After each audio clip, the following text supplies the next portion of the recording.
La route de Paris à Vérone passe par les Alpes, l'un des plus beaux massifs montagneux du monde. Il est réputé pour ses paysages pittoresques, ses stations de ski et ses nombreuses possibilités d'activités en plein air.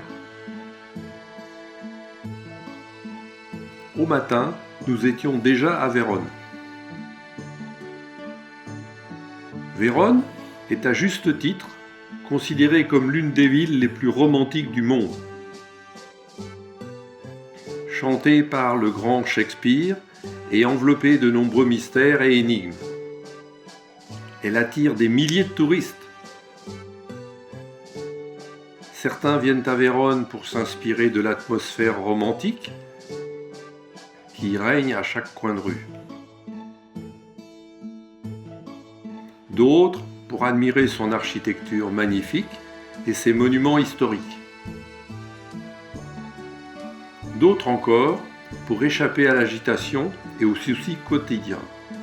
C'est une ville paisible et tranquille. Si Venise est la ville des canaux et des ponts, Vérone est celle de l'amour et du romantisme.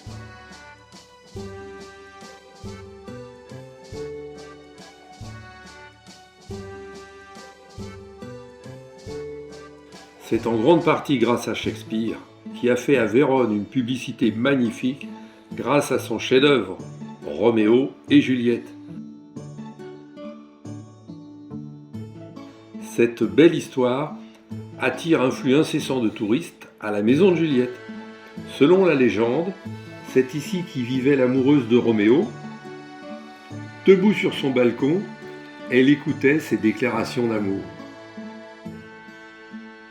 Dans la cour se trouve la statue en bronze de Juliette. Selon la légende populaire, si l'on touche sa poitrine en faisant un vœu, il se réalisera. C'est pourquoi il est souvent difficile d'atteindre la statue. Les Italiens disent c'est déjà la 3e. Les 2 précédentes ont dû être remplacées à cause de la poitrine totalement usée par les visiteurs. On peut voir la maison où vivait le romantique Roméo, pas loin de la maison de Juliette Capulet. Cette maison appartenait réellement à la famille de Roméo. Mais à quel Roméo ? Celui dont Shakespeare a écrit l'histoire ? Ou un autre ? Cela reste un mystère. L'un des monuments architecturaux les plus emblématiques de Vérone est l'amphithéâtre de la Reine. Sa construction remonte à l'an 30 de notre ère. Par sa grandeur et sa beauté, il n'a rien à envier au Colisée de Rome. Il est même mieux préservé. La Reine pouvait accueillir 30 000 spectateurs venus assister au combat de gladiateurs. 44 rangées de sièges en marbre.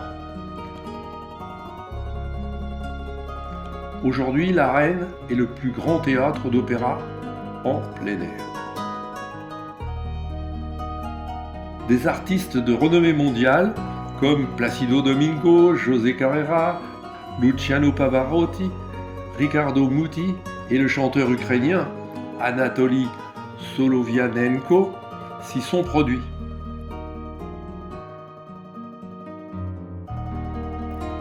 La Piazza del Erbe rappelle une place de marché, avec ses vendeurs de souvenirs, de masques et autres articles pour touristes.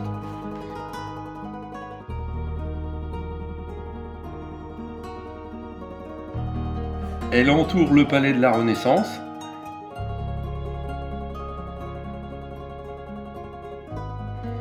et la tour Lamberti, haute de 84 mètres, construite au XIIe, s'y dresse fièrement. Sur la place, la fontaine de la Madonna de Vérone est un monument remarquable du XIVe. On raconte que les marchands y concluaient autrefois des affaires très lucratives près de cette fontaine. Aujourd'hui, les touristes y jettent des pièces de monnaie, ils espèrent ainsi que ça leur portera chance dans leurs affaires. Au cœur de Vérone, Parmi les ruelles étroites et les anciennes places se trouve un lieu qui attire l'attention non seulement par son architecture, mais aussi par une mystérieuse relique. Sur la Piazza del Erbe, sous une arche ancienne, on peut voir un énorme os. Beaucoup de touristes pensent qu'il s'agit d'une défense de mammouth. On raconte que cet os tombera lorsqu'une personne qui n'a jamais menti de sa vie passera sous l'arche. Des milliers de personnes y passent chaque jour, l'os est toujours en place. Le château de Castelvecchio est l'une des constructions les plus impressionnantes à Vérone. Construit au XIVe, il est parfaitement conservé aujourd'hui. Il abrite un musée d'art, des sculptures, des monnaies et d'autres objets d'exposition, ainsi qu'une collection de tableaux de célèbres peintres italiens.